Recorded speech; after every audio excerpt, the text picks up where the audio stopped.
Olá, tudo bem? Meu nome é Elias.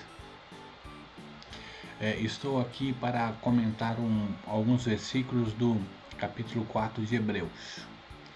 Deus nos ilumine. Se você puder se inscrever nesse canal e assistir o vídeo até o fim, eu agradeço.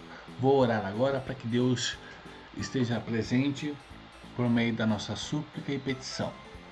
Senhor Deus, Pai bendito, ajude-nos, dê-nos graça, dê-nos do teu favor, para que possamos, ó Deus, alcançar a tua glória e o teu nome em todas as coisas. Que o Senhor possa nos ajudar e fazer com que, ó Deus, compreendamos o texto a seguir. Que o Senhor derrame das tuas bênçãos sobre nós. Precisamos da tua bênção e do teu favor. Abençoe este ouvinte, a pessoa que está assistindo esse vídeo. Dê-lhe graça para entender e também para viver aquilo que te agrada. Em nome de Jesus. Então vamos lá? O texto, eu vou ler o capítulo todo. Vou ler do capítulo todo de Hebreus 4. Acompanha o mouse. Temamos, portanto, que, sendo-nos deixada a promessa eterna do descanso de Deus, suceda parecer que algum de vós tenha falhado. Porque também a nós foram anunciadas boas novas, como se deu com eles. Mas a palavra que ouviram não lhes aproveitou, visto não ter sido acompanhada pela fé naqueles que a ouviram. Nós, porém, que cremos, entramos no descanso, conforme Deus tem dito. Assim jurei na minha ira, não entrarão no meu descanso. Embora certamente as obras estivessem concluídas desde a fundação do mundo. Porque em certo lugar assim disse, no tocante ao sétimo dia, e descansou Deus no sétimo dia, de todas as obras que fizera. E novamente, no mesmo lugar, não entrarão no meu descanso. Visto, portanto, que resta entrar alguns nele, e que, por causa da desobediência, não entraram aqueles aos quais anteriormente foram anunciadas as boas novas. De novo, determina certo dia, hoje, falando por Davi, muito tempo depois, segundo antes fora declarado, se ouvirdes a sua voz, não endureçais o vosso coração. Ora, se Joel lhes houvesse dado descanso, não falaria posteriormente a respeito de outro dia. Portanto, resta um repouso para o povo de Deus, porque aquele que entrou no descanso de Deus, também ele mesmo descansou das suas obras, como Deus das suas. Esforcemo-nos, pois, por entrar naquele descanso, a fim de que ninguém caia segundo o mesmo exemplo de desobediência.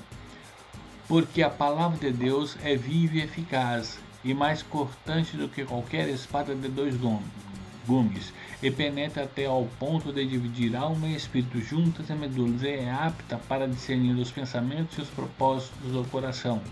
E não há criatura que não seja manifesta na sua presença. Pelo contrário, todas as coisas estão descobertas e patentes aos olhos daquele a quem temos de prestar contas.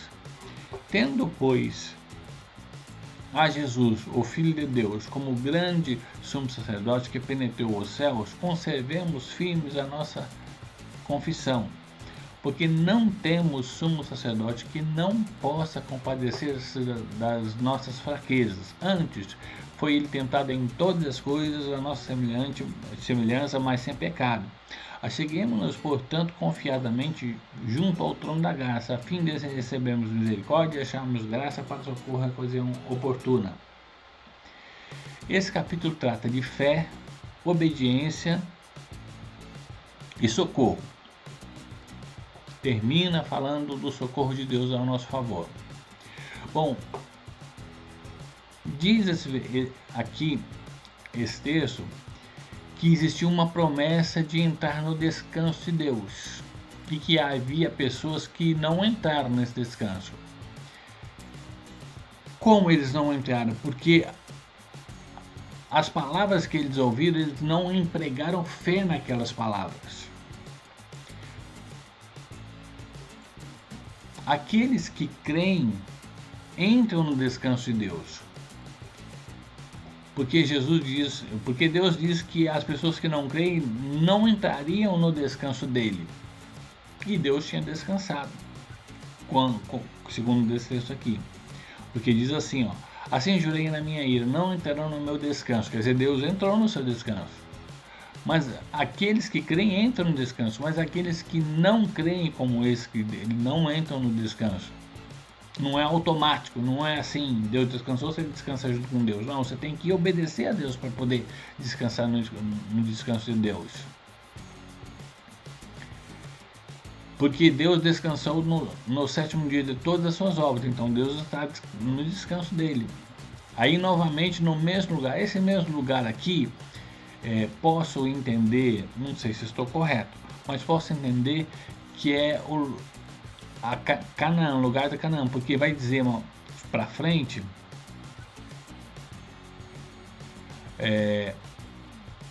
vai falar de Josué aqui, ó. Ora, se Josué houvesse lhe dado descanso, quer dizer, esse mesmo lugar que fala aqui,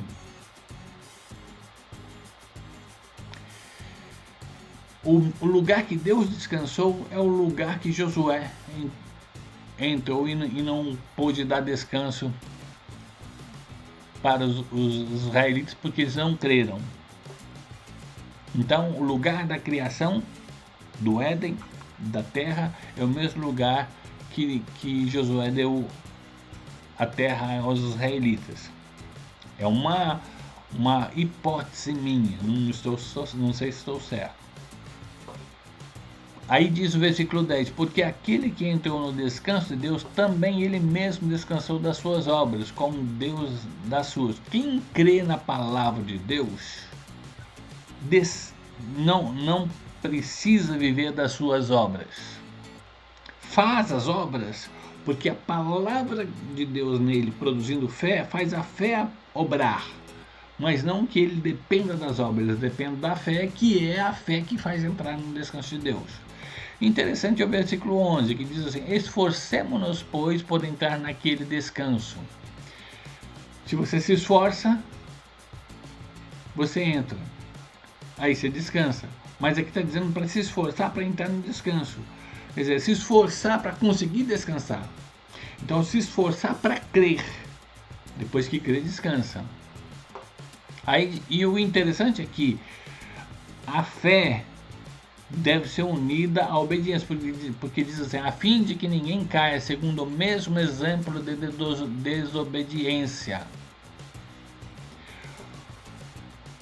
A fé leva a obedecer, não tem dúvidas disso. Aqui no capítulo 4 de Hebreus diz isso. No versículo 7 diz assim: de novo, outra vez, determina certo dia, hoje, falando por Davi, muito tempo depois, segundo antes lhe fora declarado: hoje, se ouvirdes a sua voz, não endureceis o vosso coração. Ouvir a voz deve produzir fé no nosso coração, e aí nós entramos no descanso. E aí o versículo 12 e 13 diz que Deus vê tudo, sabe de tudo, porque ele é capaz de discernir o que se passa na alma e o que se passa no espírito, o que é os pensamentos e o que é as intenções e os propósitos do coração.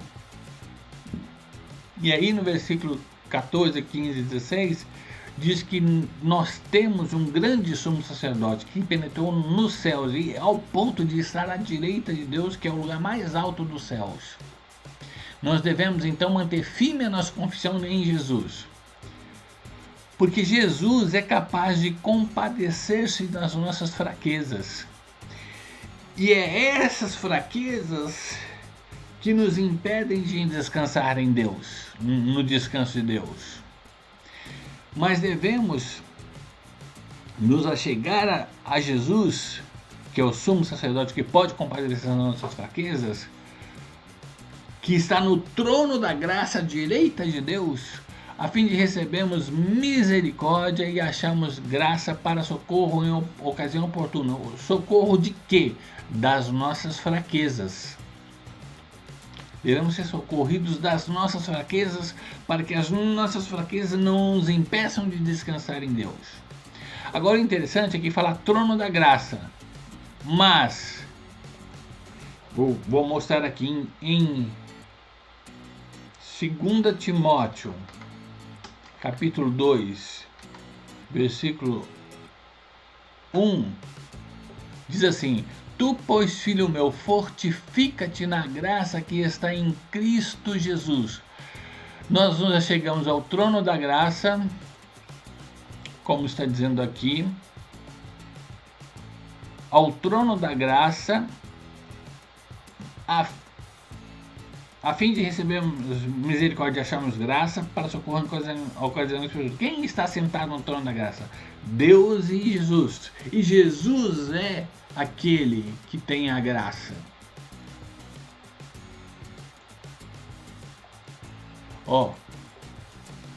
Fortifica-se na graça que está em Cristo Jesus. Então nós já chegamos ao trono da graça para recebermos a graça, acharmos graça em Jesus. Ele é que tem a graça. Eu vou parar por aqui, que Deus abençoe a todos. Melhor uma coisa, vou orar mais uma vez. Senhor Deus, Pai bendito, por favor, que o Senhor tenha misericórdia desse que está assistindo e ouvindo. Novamente te peço que o Senhor nos dê da tua graça, da tua misericórdia, que achemos graça para sermos socorridos das nossas fraquezas que nos impedem de entrar no descanso de Deus. Que o Senhor nos abençoe, e se é esse ouvinte e telespectador que tem algum problema que está passando, que o Senhor também tenha misericórdia dele e solucione as suas dificuldades. Abençoe-nos em nome de Jesus, amém.